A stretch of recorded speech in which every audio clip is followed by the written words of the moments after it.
Considering that it is your first endorsement since leaving office, why expound now on the endorse, Andrew? Why was it important to you to do this? Well, actually, I was wondering, I said the other day, should we wait a little longer after Labor Day, because everybody's like jumping in and, it's Labor Day and you got to get started doing it.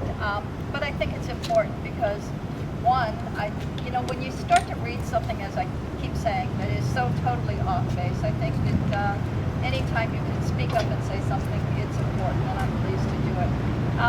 I'm only going to be here for a couple more months. We're going to take a month off, go south, come back for the holidays, so I'd like to get involved. And yes, I will be here for the election. I'm not voting by absentee. Do you miss the political? Not at all.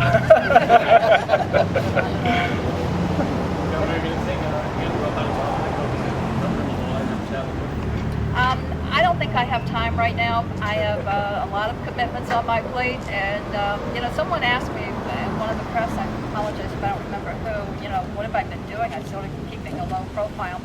Every year I have the honor of speaking before Judge Friedman's class. I did that last week at Quinnipiac University. I have a couple of other college classes where I will be speaking. The Rell Center, as many of you know, has been developed at the University of Hartford. We will be having a kickoff event October 25th. All of you are invited. The title of it is going to be, where do we go from here? There's been so much animosity, so much negative campaigning in different ways. How do we bring people back together, and what kind of leadership will it take to do that?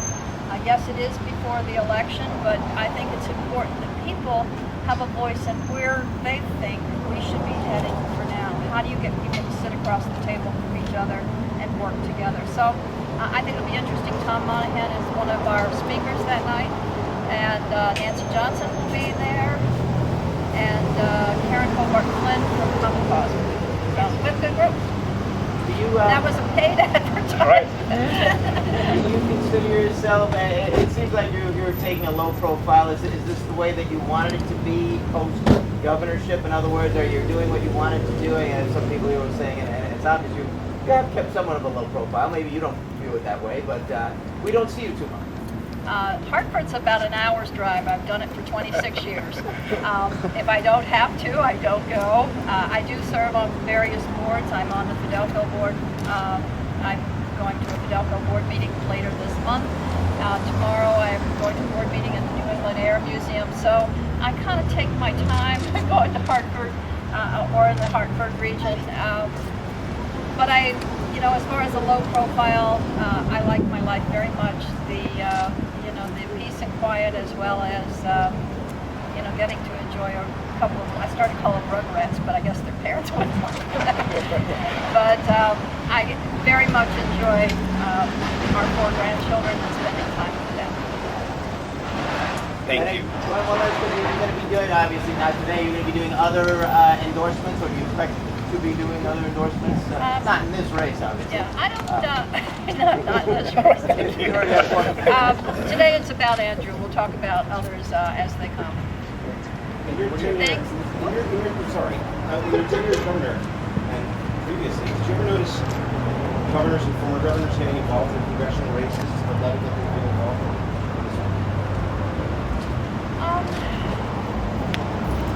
I don't really, it's a good question, but if I don't remember, then I guess no. Because I don't remember anyone being so actively, you've been around a long time. I don't know if I don't really remember all right, everyone. What do you say? One more question. There's their assertion that the vote for John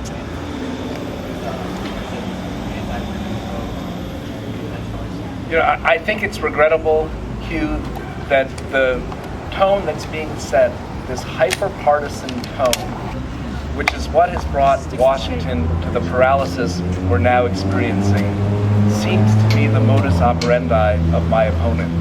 Anyone who knows me knows that I will stand with my party when they're right and will buck my party when I think they're wrong. No one has a stronger record of standing up for women, and for my opponent to try to tag me with the beliefs of someone else is not a very fruitful exercise, because my beliefs are my beliefs, And when I'm a congressman from the 5th District, I'm answerable only to the people of the 5th District.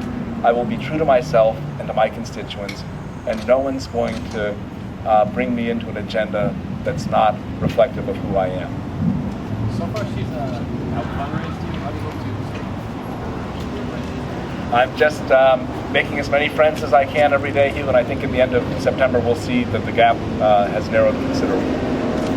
Thank you. Thank you. I just want to ask, we've talked a lot about women's issues, and some of your stance, some of your stance on these issues may not drive the National Party. They're getting a lot of heat for some of their stances right now. Do you think the National Republican Party is off base on some of these issues? Well, I think the National Republican Party needs to understand that a big tent is what the future will require for the party to be viable across the country, and particularly in the Northeast. I make no apologies for my stances. I think that for people that are fearful of the direction that the leadership of the Republican Party is heading, I'm the answer to that. I'm someone who will bring the moderation that is needed to make our party an inclusive party to the halls of the United States Congress. So for people that are frustrated with that point of view that the more extreme branches of the party are embodying, I'm a person that will be a tempering influence on those extreme views, and I'll be a reflection of what people in this district of Connecticut want from their congressman and want from their country. There's not so much to add to that. I'm standing here listening to Andrew talk, and I tell you one of the things that I like a lot about him, and I think it is reflective of the questions that you're just asking. Andrew doesn't have to stand up here and pound his fist on the table. He doesn't have to scream at people to get their attention, and he doesn't have to yell that I support women. It's no. Look at his voting record. Look at how wonderful a job he has done in our state senate. I mean, this is the kind of individual he is. To stand back and take incoming because somebody wants to take you as an individual is not only unfair to him, it's unfair and does a great injustice to him. On that note, Thank you. Thank you all for being here. Thank you, Governor. Hey,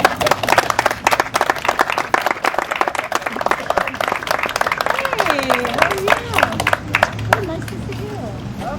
You're wearing my favorite color again. That's awesome, Peppa.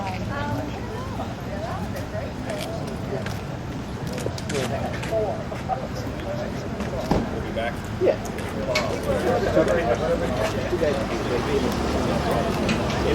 Well, you're exactly right.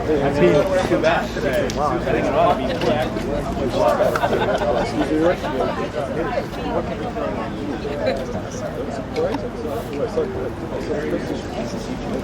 Article in the paper. Everybody was in Charlotte, and then they see him here and go, "Oh." You guys don't see anybody. I mean, you don't see anybody anywhere. Hey, did you get my photo that's in sent? Did any speak to her? Did you see like, you read him before I told you?